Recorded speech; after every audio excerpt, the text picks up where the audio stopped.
அவைத்தலைவரின் சிகரமே, நீங்கள் அமர்ந்திருந்தாலும் உயரமே. அம்பலத்தில் ஆடி வென்றார் அன்று தில்லை சபாநாயகர். நீங்களோ எங்கள் முதல்வரின் பலத்தால் ஆடி வென்ற நீங்கள் நெல்லை சபாநாயகர்.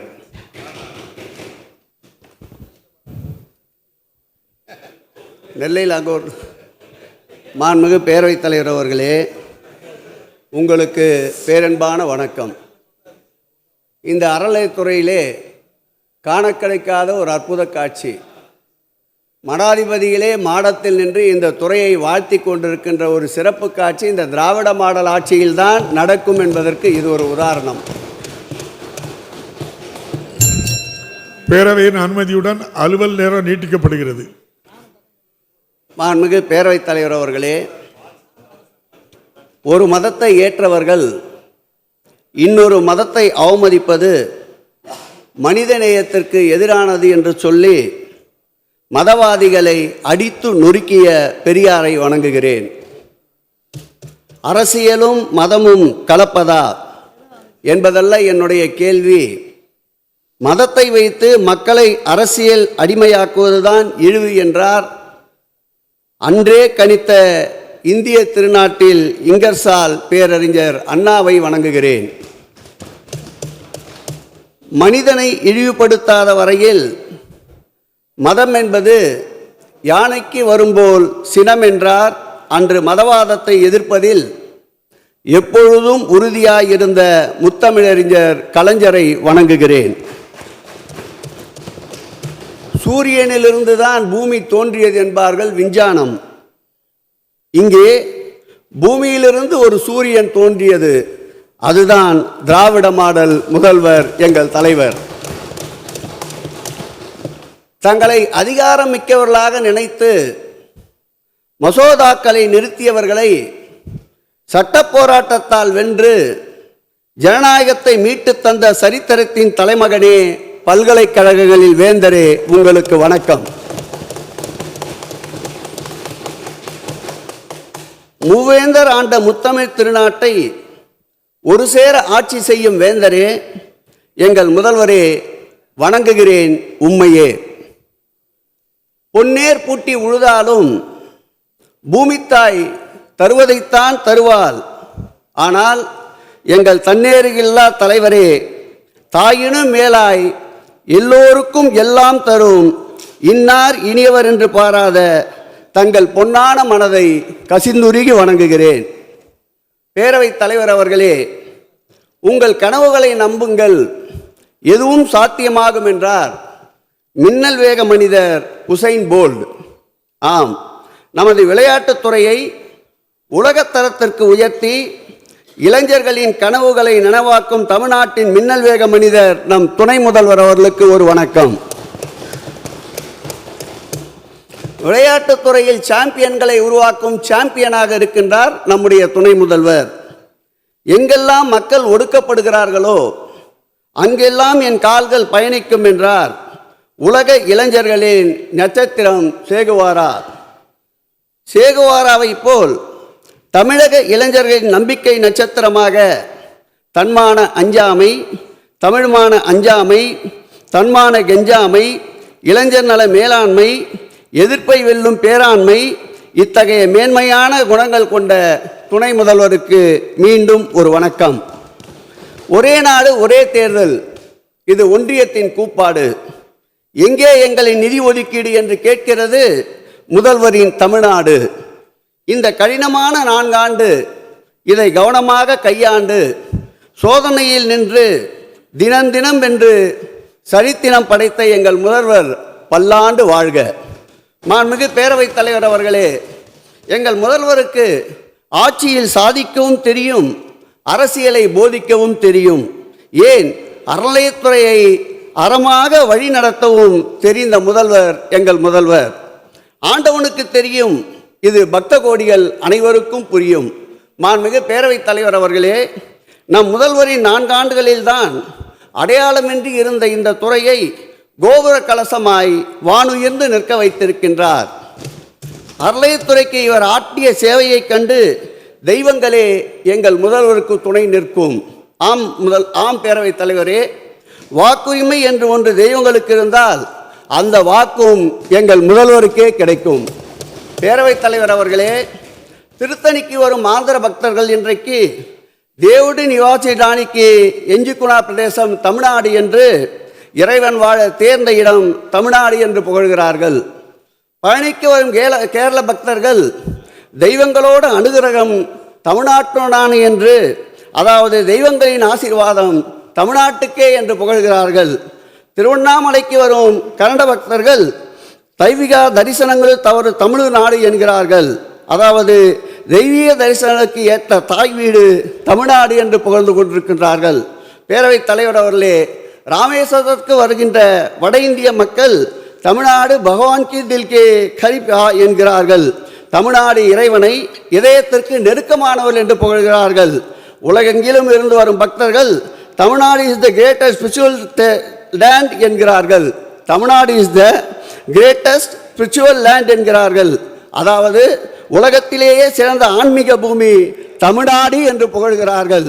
இப்படி பன்மொழி பேசும் மகள் வாழ்த்துக்கள் இன்முக தலைவர் முதல்வரின் ஆட்சிக்கு பெருமையினும் பெருமை. மாண்புமிகு பேரவைத் தலைவர் அவர்களே, முதலாம் ஆண்டு மானிய கோரிக்கைக்கு பிறகு அடுத்த ஆண்டு வருகின்ற பொழுது இங்கு பெருமையோடு நின்று துறையின் சாதனைகளை பேசினோம். அதைவிட இந்த ஆண்டு பெருமையிலும் பெருமையாக நின்று பேசிக்கொண்டிருக்கின்றோம். 1300 ஆண்டுகள் பழமை வாய்ந்த துக்காட்சி திருக்கோயிலுக்கு யுனெஸ்கோ விருது பெற்று தந்த ஆட்சி இந்த திராவிட மாடல் ஆட்சி என்பதை பெருமிதத்தோடு பதிவு செய்கிறேன். அதேபோல் 17 ஆண்டுகள் ஓடாமல் இருந்த கண்டமாதேவி தேரை அங்கு இருக்கின்ற மக்களுக்கு இருந்த பிளவுகளை போக்கி ஒன்றுபடுத்தி 17 ஆண்டுகளுக்கு பிறகு ஓடாத கண்டமாதேவியை ஓட வைத்த பெருமை மாண்புமிகு தமிழக முதல்வரை சாரும் என்பதை நான் இந்த நேரத்தில் பெருமையும் பூரிப்போடும் பேசிக்கொண்டிருக்கின்றேன். மாண்புமிகு பேரவைத் தலைவர் அவர்களே, இந்த ஆட்சி செய்திருக்கின்ற சாதனைகளை ஒரு சிலவற்றை பட்டியலிட்டுவிட்டு அறிவிப்புக்கு செல்கிறேன். திருமணங்கள் இவை சொர்க்கத்தில் நிச்சயிக்கப்படும் என்பார்கள். அந்த திருமணங்கள் கடந்த 10 ஆண்டுகள் தடைபட்டிருந்தது. தற்போது இந்த ஆட்சி ஏற்பட்ட பிறகு 1800 குடும்பங்களில் திருவிளக்கை ஏற்றிய பெருமை மாண்புமிகு தமிழக முதல்வர் அவர்களை சாரும். இந்த திருமண திட்டத்திற்கு தொடக்கத்திலே 20,000 என்று இருந்தது. அதை படிப்படியாக உயர்த்தி 60,000 ஆக்கியிருக்கின்றார். இந்த ஆண்டும் இந்த திட்டத்தை தொடர மாண்புமிகு தமிழக முதல்வர் அவர்கள் எங்களுக்கு உத்தரவிட்டிருக்கின்றார்கள். திருவிளக்கு பூஜை, சக்திகள் கொண்டாடுகின்ற இந்த பூஜை இந்த ஆட்சி ஏற்பட்ட பிறகு கடந்த 10 ஆண்டுகளில் இவை இந்த திட்டம் என்பது நிறுத்தப்பட்டிருந்தது. முதலில் குலசேகரப்பட்டணத்தில் 2022ஆம் ஆண்டு 10 திருக்கோயில்களுக்கு முதலாக திருவிளக்கு பூஜையை தொடங்கினோம். இன்றைக்கு அந்த பூஜைகள் 20 திருக்கோயிலில் நடைபெற்று கொண்டிருக்கின்றது. ஒட்டுமொத்தமாக இந்த பூஜையினால் கிடைத்த பலனடைந்த சக்திகளின் எண்ணிக்கை 61,020 மகளிர்கள் இந்த ஒரு திட்டத்தால் மாத்திரம் பலனடைந்திருக்கின்றார்கள். பெண்களுக்கு பெருமை சேர்க்கும் இந்த ஆட்சியில் 870 அம்மன் திருக்கோயில்களுக்கு இதுவரையில் குடமுழுக்கு நடந்திருக்கிறது. இந்த திராவிட மாடல் ஆட்சியில் சுடர் விளக்கேற்றும் திட்டத்தை தந்த சூரிய விளக்காம் நம் முதல்வரை நன்றி பெருக்கோடு மங்கையர்கள் பாராட்டி கொண்டிருக்கின்றார்கள். பேரவைத் தலைவர் அவர்களே, குடமுழுக்கு, இந்த குடமுழுக்கில் இந்த ஆட்சி ஒரு வரலாற்றையே படைத்திருக்கின்றது. அதாவது குடமுழுக்குகளால் ஆலயங்கள் ஜொலிக்கின்றன, அதனால் ஆன்மீக உள்ளங்கள் குளிர்கின்றன.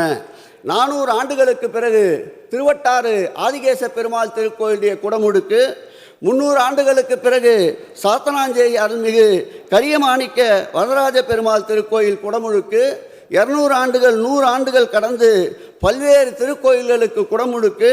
திராவிட மாடல் ஆட்சி பொறுப்பேற்று இந்த நாள் வரையில் ஒட்டுமொத்தமாக நடந்திருக்கின்ற குடமுழுக்கு 2820 குடமுழுக்குகள் இந்த ஆட்சி ஏற்பட்ட பிறகு நடைபெற்று கொண்டிருக்கின்றது.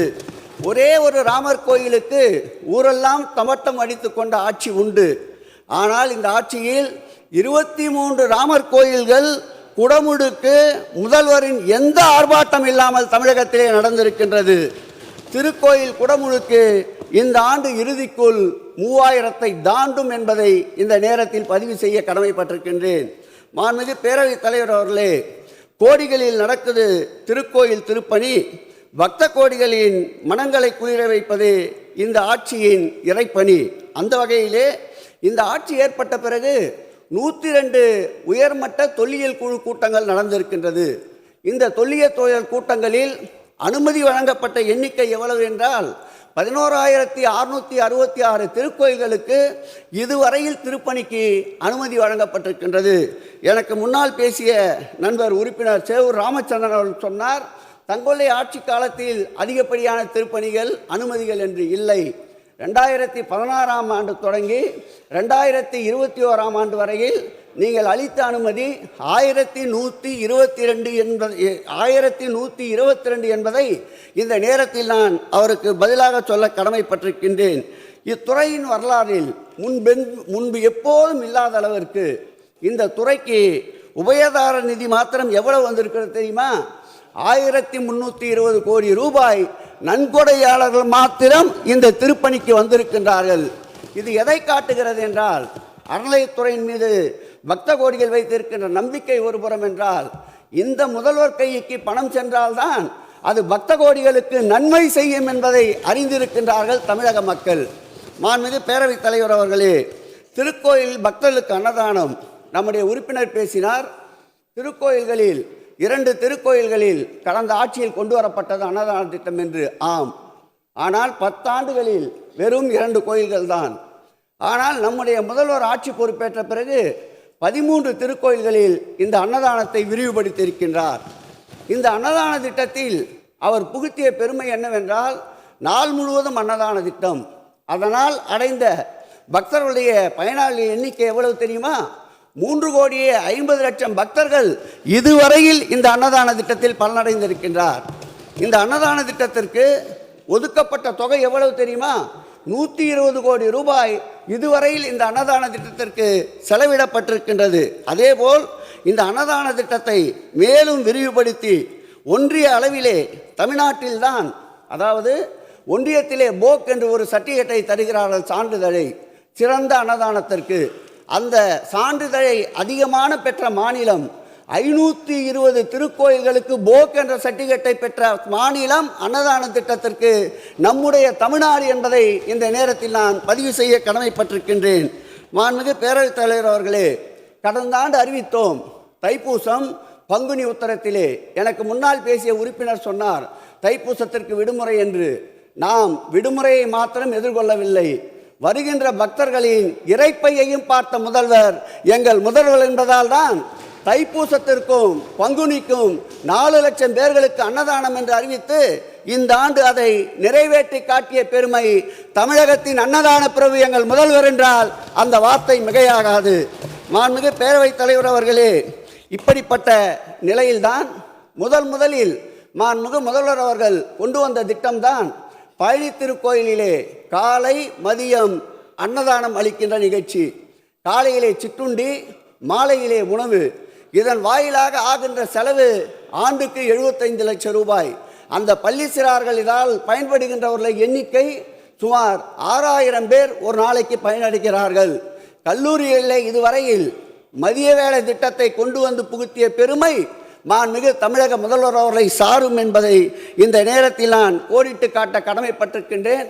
ஒட்டுமொத்தமாக இந்த திட்டத்திற்கு ஆகின்ற செலவு 6,92,00,000 ரூபாய் ஆண்டிற்கு செலவாகின்றது. மாண்புமிகு பேரவைத் தலைவர் அவர்களே, ஆன்மீக பயணம், யாரோ காசி ராமேஸ்வரம் ஆன்மீக பயணம் எங்களால் தான் என்பார்கள். ஆனால் முதலில் ராமேஸ்வரம் காசிக்கு ஆன்மீக பயணத்தை அறிவித்த முதல்வர் மாண்புமிகு தமிழக முதல்வர் என்பதை இந்த நேரத்தில் நான் பதிவு செய்ய கடமைப்பட்டிருக்கின்றேன். காசி ராமேஸ்வரம் சென்று காண்போமே சிவனாரை அன்று என்றார்கள். ஆடியில் அம்மன் அருள் பெறுவோமே என்றார்கள். புரட்டாசியில் பெருமானை காணுவோமே என்றார்கள். அறுபடை வீட்டையும் தரிசிக்க ஆன்மீக பயணம் உண்டா என்றார்கள். இந்த அத்தனை கேள்விக்கும் விடையளித்து மானசேவர் மற்றும் முக்திநாத் உட்பட அனைத்து திருக்கோயிலுக்கும் ஆன்மீக பயணத்தை அனுப்ப உத்தரவிட்டதன் காரணமாக 4953 பக்தர்கள் இதுவரையில் இந்த பயண திட்டத்தில் பயனடைந்திருக்கிறார்கள் என்பதை இந்த நேரத்தில் நான் பதிவு செய்ய கடமைப்பட்டிருக்கின்றேன். இந்த மூத்த இறையன்பர்களின் நல்லாசிகள் ஆதரவும் எங்கள் முதல்வருக்கு மேலும் மேலும் பலம் சேர்க்கும். இங்கே பேசிய நம்முடைய உறுப்பினர் அவர்கள் ஒருகால பூஜை திட்டத்தை பற்றி சொன்னார். இந்த ஒருகால பூஜை திட்டம் நிச்சயம் எங்களுடைய முதல்வர் அவர்களின் இந்த ஆன்மீகத்திலே முத்திரை பதிக்கும் என்பதில் மாறுபட்ட கருத்து யாருக்கும் இருக்க முடியாது. இந்த திட்டத்தில் நாங்கள் ஆட்சி பொறுப்பை ஏற்கின்ற பொழுது 12,950 திருக்கோயில் தான் இருந்தது. இந்த திட்டத்திற்கு அரசினுடைய வைப்பு நிதி 1 லட்சம் ரூபாய் என்று இருந்தது. மாண்புமிகு முதலமைச்சர் அவர் பொறுப்பேற்ற பிறகு படிப்படியாக இந்த திருக்கோயிலில் மேலும் 5,000 திருக்கோயிலை இணைத்தார். தற்போது இந்த திட்டம் செயல்பாட்டில் உள்ள திருக்கோயிலுடைய எண்ணிக்கை 18,000. 1 லட்சம் இருந்ததை 2 லட்சம் ஆக்கினார். போதாது போதாது என்ற குரல் கேட்டவுடன் 2 லட்சத்தை 2.5 லட்சம் ஆக்கிய பெருமை மாண்புமிகு முதல்வரை சாரும். அதோடு நிற்கவில்லை, அந்த திட்டத்திலே இருக்கின்ற அர்ச்சகர்களுக்கு இதுவரையில் எந்த விதமான ஊக்கத்தொகையும் இல்லை. முதலில் அந்த அர்ச்சகர்களுக்கு 18,000 பேர்களுக்கும் மாதந்தோறும் 1000 ரூபாயை அவர் வங்கியில் மாதம் தவறாமல் 18,000 பேர்களுக்கு 1000 ரூபாய் செலுத்துகின்ற பெருமை எங்கள் முதல்வரை சாரும்.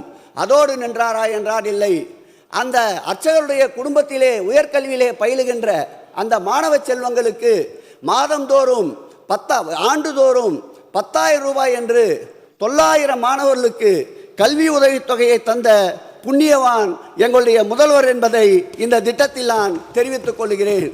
இந்த திட்டத்திற்காக அரசு வழங்கிய மானிய தொகை எவ்வளவு தெரியுமா? 320 கோடி ரூபாயை அரசு மானியமாக அள்ளித்தந்த முதல்வர் எங்கள் முதல்வர் என்பதை இந்த நேரத்தில் நான் பதிவு செய்ய கடமைப்பட்டிருக்கின்றேன். இந்த திட்டங்களால் ஆலயங்களும் ஒளி பெறுகின்றன, அர்ச்சகர்களின் வாழ்வும் சுடர் விடுகின்றன, அவர் தம் பிள்ளைகளும் கல்வி பயில்கின்றனர். இப்படி ஒரே திட்டத்தில் 3 சாதனைகள். மாண்புமிகு பேரவைத் தலைவர் அவர்களே, அடுத்த சாதனை கிராமப்புறத்திலே இருக்கின்ற ஆதிதிராவிடர்கள் திருக்கோயில், கிராமப்புற திருக்கோயில்கள். இந்த திருக்கோயில் என்பது கடந்த காலத்தில் 1000 திருக்கோயில்களுக்கு நிதி வழங்கப்பட்டிருந்தது.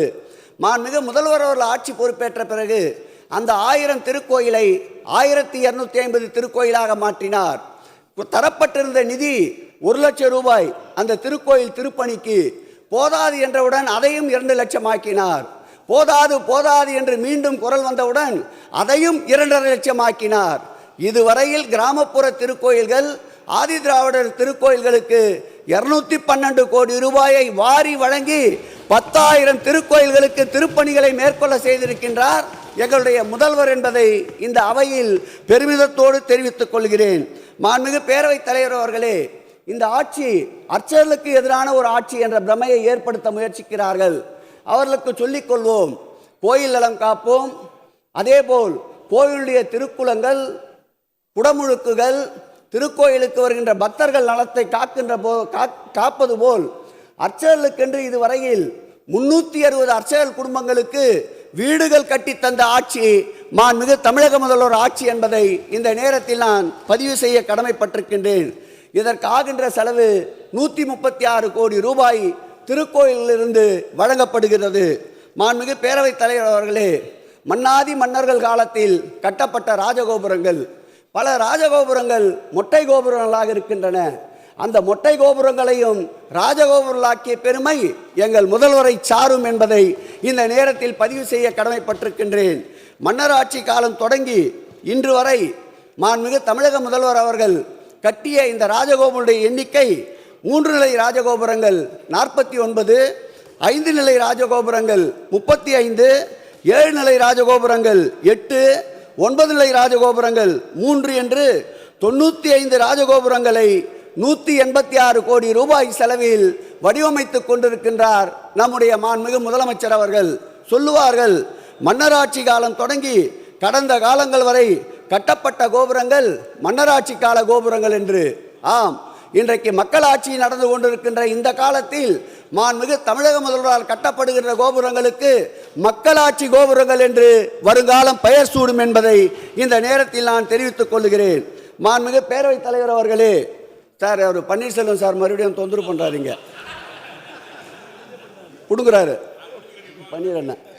மாண்புமிகு பேரவைத் தலைவர் அவர்களே, தங்க முதலீட்டு திட்டம் இந்த திட்டம் என்பது கடந்த ஆட்சியில் மங்கியிருந்த திட்டம். கடந்த 10 ஆண்டுகளில் இந்த திட்டம் செயல்பாட்டில் இல்லை.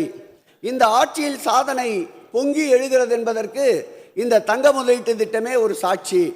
இந்த ஆட்சி வந்தவுடன் கொட்டி கிடந்த தங்கத்தை கட்டித்தங்கமாய் சுத்தப்படுத்தினோம். கொட்டி கிடந்த தங்கத்தை கட்டித்தங்கமாய் சுத்தப்படுத்தினோம். திருக்கோயிலுக்கு கிடைத்தது 1074 கிலோ தங்கம்.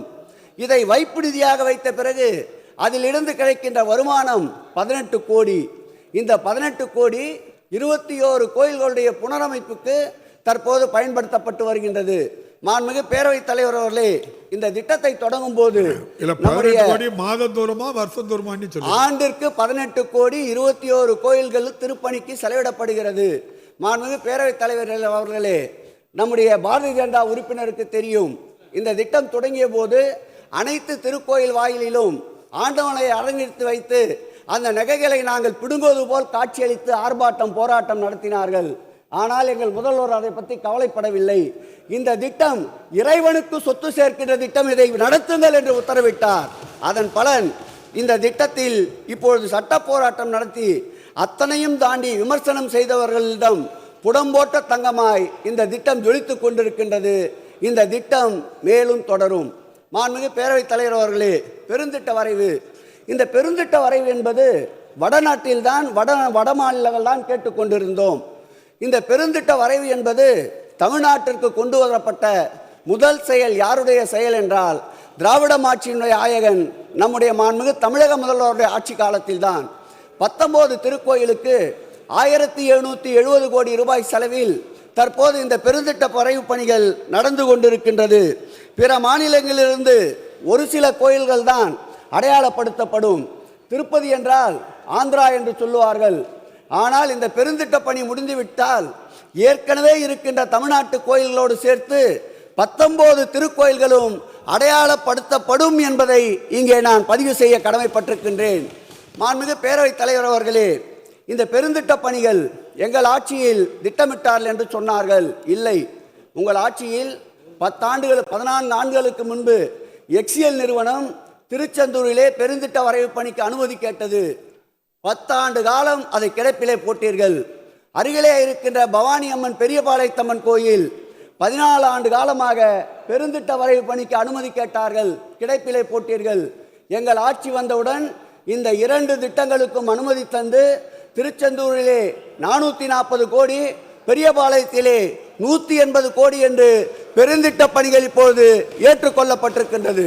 மாண்புமிகு பேரவைத் தலைவர் அவர்களே, ஆதாரம் இருந்தால் மறுக்கலாம் தாராளமா. மாண்புமிகு பேரவைத் தலைவர் அவர்களே, திருக்கோயில் நிர்வாக செலவினங்களுக்காக மானியம் வழங்குதலும் ஒரு புரட்சி இந்த ஆட்சியில்தான் ஏற்பட்டது.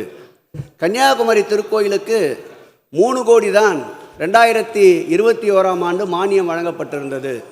இந்த ஆட்சி ஏற்பட்ட பிறகு இதுவரையில் 13 கோடி ரூபாய் கன்னியாகுமரி தேவஸ்தானத்திற்கு மானியம் வழங்கப்பட்டிருக்கின்றது.